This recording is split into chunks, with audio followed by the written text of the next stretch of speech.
It's time for some role-playing game advice for when you swing a sword but you roll the dice. Because blade-type damage can be broken down in a way that won't make this expert frown.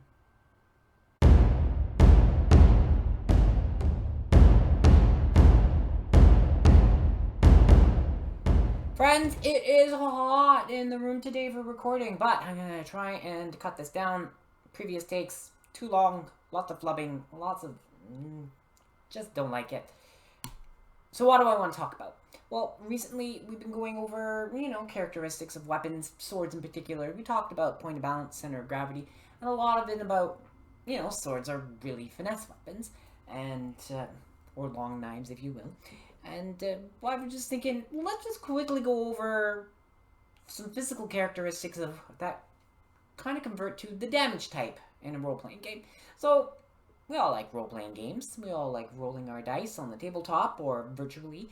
And, if you're doing a medieval fantasy type of game, which is heavily Western European inspired, there are other cultures out there, African and Indian and from the East and West and South America, whatever. You can find lots of great cultures to set your game in. You could even go back to, ancient Greek stuff, which would be really cool.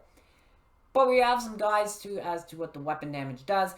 And that's what I want to talk about today. And I'm going to start with the dagger. And I'm going to try and keep this short because it's hot. And that's frying my brain. So, daggers and knives.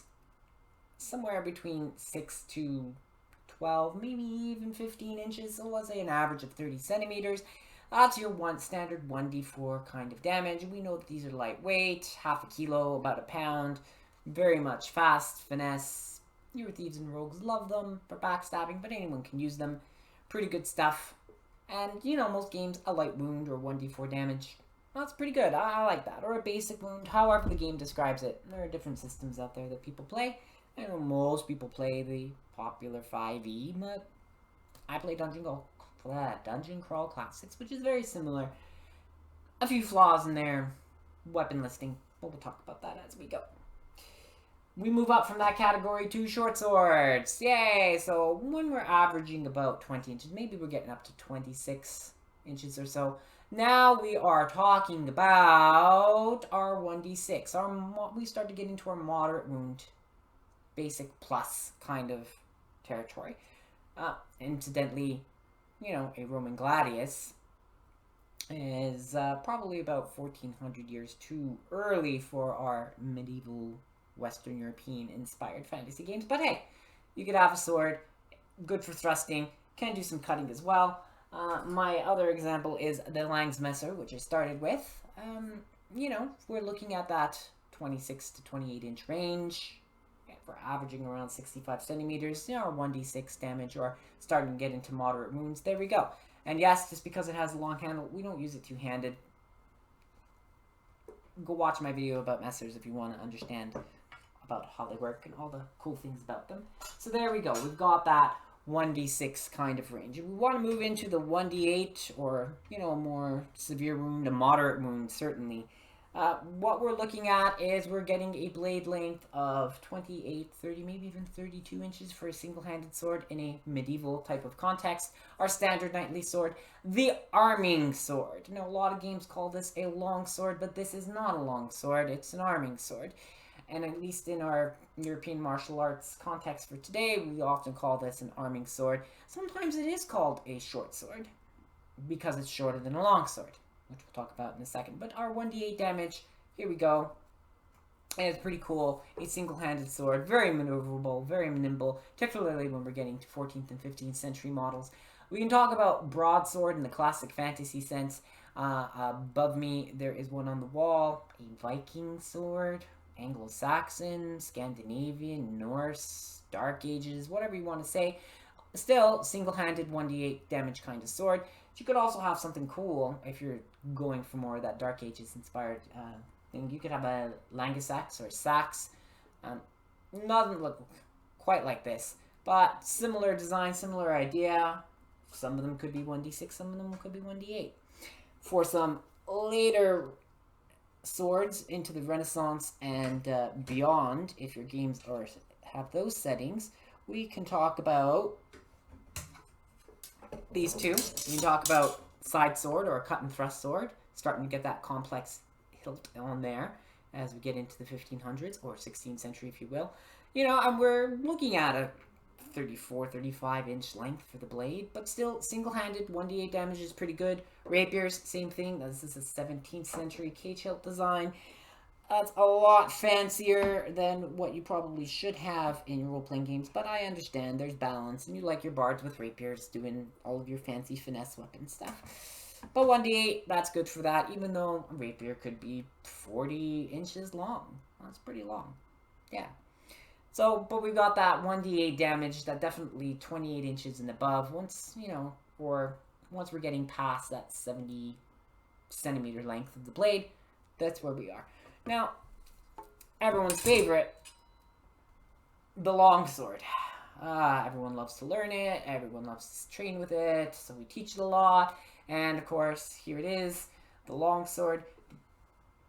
Used with two hands. Generally, you can have a hand and a half, or a bastard sword, or épée bâtard if you want. 1d10 is pretty good for that. Using it one-handed, I would say 1d8, because a lot of it, if you watch my last video on point of balance, you'll know that it comes from this levering action around the center of gravity or point of balance, where both hands are, one is pulling, one is pushing.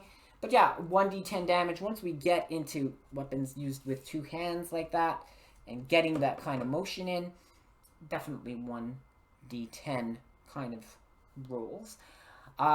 Incidentally, the staff, the quarterstaff in most games is under damage. I said I wanted to complain about Dungeon Crawl Classics. It only does 1d4, but if you have two hands on the staff, you can easily break someone's nose and push it into their brain.